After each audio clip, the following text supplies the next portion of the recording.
Cam4.fr, le plus grand site de webcam live réservé aux adultes. Brigitte Lahaie, Sud Radio, le Love Conseil.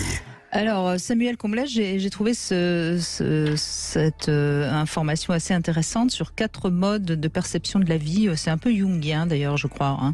En fait, c'est une manière de voir l'univers, et donc il y a plusieurs manières de le voir. Il y a le mode concret ou physique, si vous voulez. Il y a le mode intellectuel ou rationnel, le monde émotif ou subjectif, et puis le mode spirituel ou relationnel.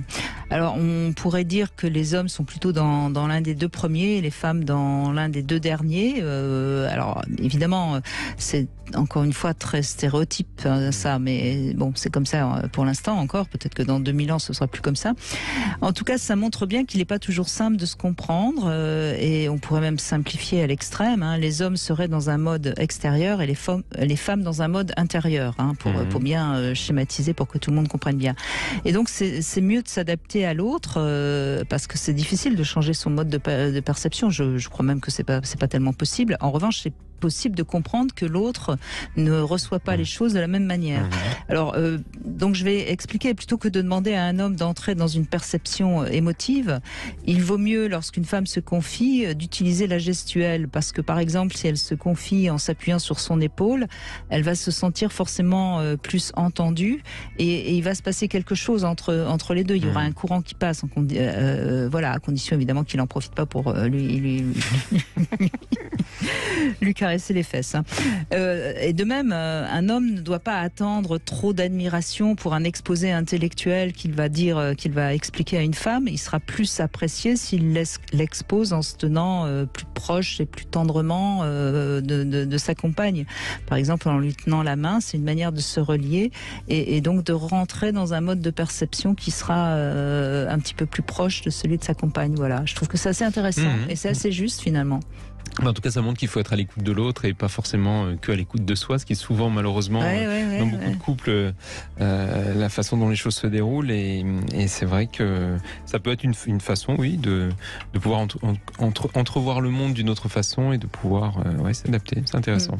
Et comme on parle aujourd'hui des ados, je pense que les parents le savent très bien. D'ailleurs, Laurence vient de le dire. On a parfois plusieurs enfants et puis ils n'ont pas le même mode de perception. Il va pas falloir communiquer avec eux de la même manière.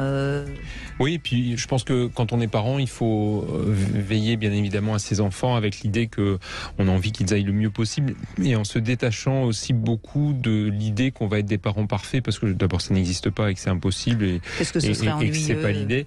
Je parlais tout à l'heure de Winnicott qui parlait de parents suffisamment bons, et je pense que si on est déjà suffisamment à l'écoute et suffisamment adapté au bon développement de son enfant, c'est déjà pas mal.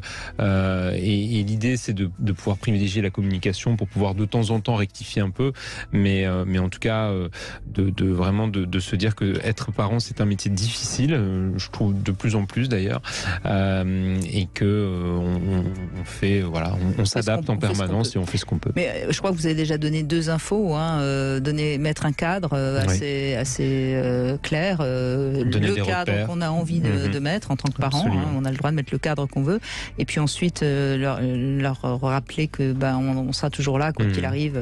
Et si déjà on fait ça, je crois que c'est déjà pas mal. Exactement.